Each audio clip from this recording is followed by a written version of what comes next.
Palestine ജനതയെ എങ്ങനെ ഈ ഭൂമുഖത്തു നിന്നും തുടച്ചു നീക്കാമെന്ന വിഷയത്തിൽ ഗവേഷണം നടത്തുകയാണ് തീവ്ര വലതുപക്ഷ മനുഷ്യർ. അമേരിക്കൻ സന്ദർശനത്തിനിടെ ഒരു ചാനലിന് നൽകിയ അഭിമുഖത്തിൽ നെതന്യാഹു പറഞ്ഞത് സൗദിയിൽ ഇഷ്ടംപോലെ സ്ഥലമുണ്ടല്ലോ, പലസ്തീൻ അവിടെ ഉണ്ടാക്കാമെന്നാണ്.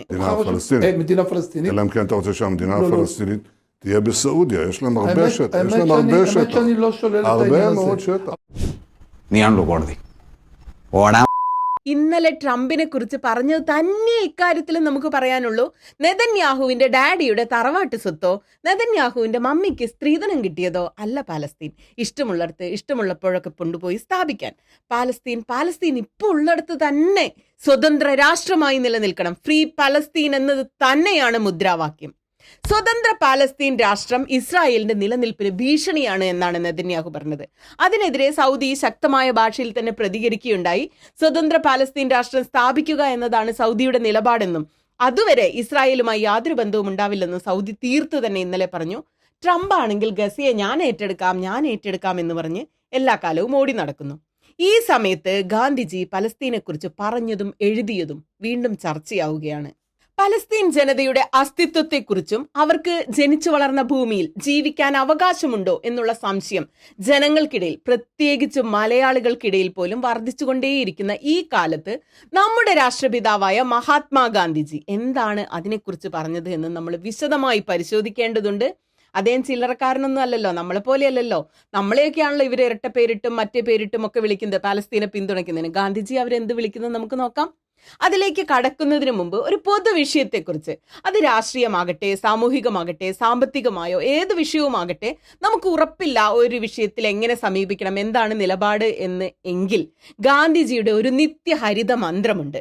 ഗാന്ധിജി തന്റെ വാക്കുകളെ വിളിച്ചത് ഒരു ഏലസ് അല്ലെങ്കിൽ ഒരു രക്ഷാ കവചം എന്നാണ് ഗാന്ധിജി തന്നെ വിളിക്കുന്നത്. നമ്മുടെ മനസ്സിൽ സംശയങ്ങൾ നാമ്പിടുമ്പോൾ ആ വിഷയത്തിൽ നമുക്ക് തെളിച്ചം തരുന്ന ഒരു ഏലസ്, ഗാന്ധീസ് താലിസ്മാൻ എന്നാണ് ഈ വാചകങ്ങൾ അറിയപ്പെടുന്നത്. ആ വാചകങ്ങൾ ഇങ്ങനെയാണ്: നിങ്ങൾക്ക് സംശയം തോന്നുമ്പോഴോ നിങ്ങളിൽ അഹംബോധം അമിതമായിരിക്കുമ്പോഴോ ഇനി പറയുന്ന ഒരു ഉപാധി പരീക്ഷിക്കുക. നിങ്ങൾ കണ്ടിട്ടുള്ള ഏറ്റവും ദരിദ്രനും നിസ്സഹായനുമായ മനുഷ്യന്റെ മുഖമോർക്കുക. നിങ്ങൾ ആലോചിക്കുന്ന നടപടി അവന് എന്തെങ്കിലും പ്രയോജനം ചെയ്യുമോ എന്ന് സ്വയം ഒന്ന് ചോദിക്കുക. അത് അവനെ സ്വന്തം ജീവിതവും ഭാഗധേയവും നിർണ്ണയിക്കാൻ അവനെ പ്രാപ്തനാക്കുമോ എന്നൊന്ന് ആലോചിക്കുക. അപ്പോൾ നിങ്ങളുടെ സംശയങ്ങളും അഹംബോധവും ഉരുകിയില്ലാതാകുന്നതായി നിങ്ങൾ തിരിച്ചറിയും. ഈ ചിന്ത തന്നെയായിരുന്നു ഗാന്ധിജിയെയും നയിച്ചിരുന്ന ഒരു പ്രകാശഗോപുരം. പലസ്തീൻ വിഷയത്തിൽ സംശയമില്ലാത്ത ഒരു നിലപാടെടുക്കാൻ അദ്ദേഹത്തെ സഹായിച്ചതും ഇതൊക്കെ തന്നെയാണ്. അതുകൊണ്ടാണ് 1938 നവംബർ 26 മഹാത്മാഗാന്ധി ഹരിജനിൽ എഴുതിയത്, ഇംഗ്ലീഷുകാർക്ക് ഇംഗ്ലണ്ട് എന്നതുപോലെ ഫ്രഞ്ചുകാർക്ക് ഫ്രാൻസ് എന്നതുപോലെ പലസ്തീൻ അറബുകൾക്ക് അവകാശപ്പെട്ടതാണ് എന്ന്. ഗാന്ധിജിയുടെ ദി ജ്യൂസ് എന്ന ലേഖനം കാലങ്ങളോളം ആഴത്തിലുള്ള പല ചർച്ചകൾക്കും കാരണമായിരുന്നു. ഇപ്പോൾ വീണ്ടും അത് ചർച്ചയാവുകയാണ്.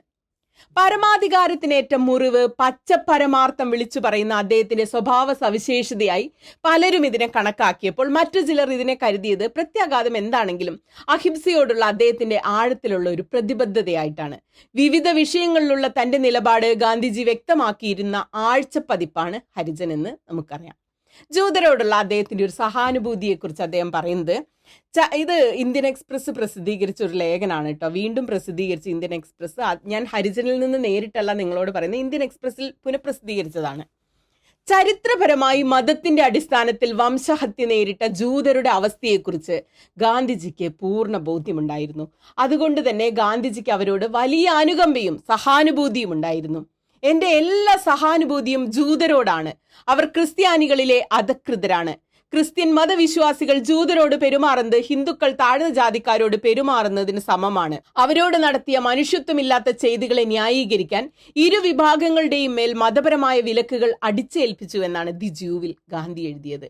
അദ്ദേഹം ഇങ്ങനെ കൂടി എഴുതി വെച്ചു, ജൂതരെ ജർമ്മനി വേട്ടയാടിയത് ചരിത്രത്തിൽ സമാനതകളില്ലാത്ത കുറ്റമാണ്. 1939 രണ്ടാം ലോകമഹായുദ്ധം ആരംഭിക്കുന്നതിന് മുമ്പ് അഡോൾഫ് ഹിറ്റ്ലർക്ക് ആശ്വാസകരമായ നയം കൊണ്ടുവന്ന ബ്രിട്ടന്റെ നടപടിയിലും ഗാന്ധി തന്റെ ആശങ്ക പങ്കുവച്ചു. മനുഷ്യത്വത്തിന്റെ പേരിൽ ന്യായീകരിക്കപ്പെടാവുന്ന ഒരു യുദ്ധം ആവശ്യമാണെങ്കിൽ അത് ജർമ്മനിക്കെതിരെയാകണം.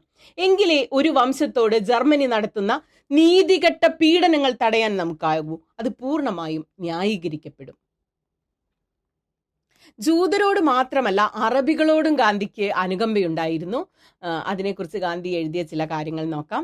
മഹാത്മാഗാന്ധി പലസ്തീനിലെ സയണിസ്റ്റ് ഭരണകൂടത്തെ പിന്തുണച്ചിരുന്നേയില്ല. അറബികളുടെ മേൽ ജൂതർ തങ്ങളുടെ ശക്തി അടിച്ചേൽപ്പിക്കുന്നത് തികച്ചും മനുഷ്യത്വരഹിതവും തെറ്റുമാണ്.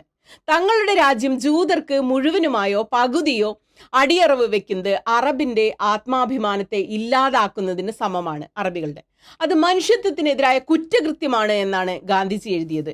ഗാന്ധിജിയുടെ എതിർപ്പ് സുപ്രധാനമായ 2 വിശ്വാസ പ്രമാണങ്ങളുടെ അടിസ്ഥാനത്തിലായിരുന്നു. ഒന്നാമത്തേത് പലസ്തീൻ അറബുകളുടെ സ്വദേശമാണ് എന്നത്. 2, ബ്രിട്ടൻ സർവ്വസഹായവും നൽകി ജൂതരെ അവിടെ കുടിയേറാൻ അനുവദിച്ചത് തീർത്തും ഒരു അക്രമമാണെന്ന് അദ്ദേഹം കരുതി. ജൂതരുടെ മതപരമായ ഒരു തിരിച്ചുവരവിനെ ബോംബും ബയണറ്റും ഉപയോഗിച്ച് സാധ്യമാക്കരുത്. അറബികളുടെ പൂർണ്ണ സമ്മതത്തോടു കൂടി മാത്രമേ ജൂതർക്ക് പലസ്തീനിൽ കുടിയേറാൻ സാധിക്കൂ. അതിനവർ ബ്രിട്ടന്റെ ബയണറ്റിന് മറന്നേ പറ്റൂ എന്നാണ് ഗാന്ധി വിശ്വസിച്ചിരുന്നത് എന്നാണ് അദ്ദേഹം എഴുതിയത്. രണ്ടാമതായി, ലോകത്ത് മറ്റിടങ്ങളിൽ വലിയ അവകാശങ്ങൾ നേടിയെടുക്കാൻ ശ്രമിക്കുന്ന ജൂതർക്ക് ഒരു സ്വന്തം രാഷ്ട്രം എന്ന് പറയുന്നത് പരസ്പര വിരുദ്ധമായ ആശയമാണെന്നാണ് ഗാന്ധി പറഞ്ഞത്. ജൂതർക്ക് പലസ്തീൻ മാത്രമാണ് ഹോംലാൻഡ് എങ്കിൽ ലോകത്ത് മറ്റിടങ്ങളിൽ നിന്നെല്ലാം വിട്ടെറിഞ്ഞു പോകാൻ ജൂതർ സന്നദ്ധരാകുമോ എന്നാണ് ഗാന്ധി ചോദിച്ചത്. ഗാന്ധി വീണ്ടും പറയുന്നത്, ജൂതർക്കൊരു സ്വന്തം രാജ്യം വേണമെന്ന് പറയുന്നതിന്റെ അർത്ഥം അത് ജർമ്മനി അവരെ പുറത്താക്കിയതിന്റെ ഒരു വർണ്ണാഭമായ ന്യായീകരണം മാത്രമാണ്, അല്ലാതെ ഇതിന് അടിസ്ഥാനമൊന്നുമില്ലെന്നാണ്. അതുകൂടാതെ ഗാന്ധിജിക്ക് ഇന്ത്യയുടെ വിദേശ നയത്തെക്കുറിച്ചും വ്യക്തമായ ധാരണയുണ്ടായിരുന്നു. ഇന്ത്യയുടെ വിദേശ നയത്തെക്കുറിച്ച് അദ്ദേഹം പറഞ്ഞ കാര്യങ്ങളൊന്ന് നോക്കാം. പലസ്തീനിലെ ബ്രിട്ടീഷ് നയത്തിലും ജൂതർക്ക് ബ്രിട്ടീഷ് അനുശാസനയിൽ ഒരു ഹോംലാൻഡ് വാഗ്ദാനം ചെയ്യുന്ന 1917 ബൽഫോർ പ്രഖ്യാപനത്തിലുമൊക്കെ മഹാത്മാഗാന്ധിയെ പോലെ തന്നെ അറബ് രാഷ്ട്രത്തിലെ നേതാക്കളും സാമ്രാജ്യത്വ വിരുദ്ധരുമൊക്കെ ഭയങ്കര അസ്വസ്ഥരായിരുന്നു. ബ്രിട്ടീഷ് എഴുത്തുകാരനും ജൂതവംശജനുമായിരുന്ന ആർതർ കോസ്ലർ എഴുതുന്നത്, ഒരു രാജ്യം നിയമാനുസാരം രണ്ടാമതൊരു രാജ്യത്തിന് മൂന്നാമതൊരു രാഷ്ട്രത്തെ വാഗ്ദാനം ചെയ്യുന്നു എന്നാണ്.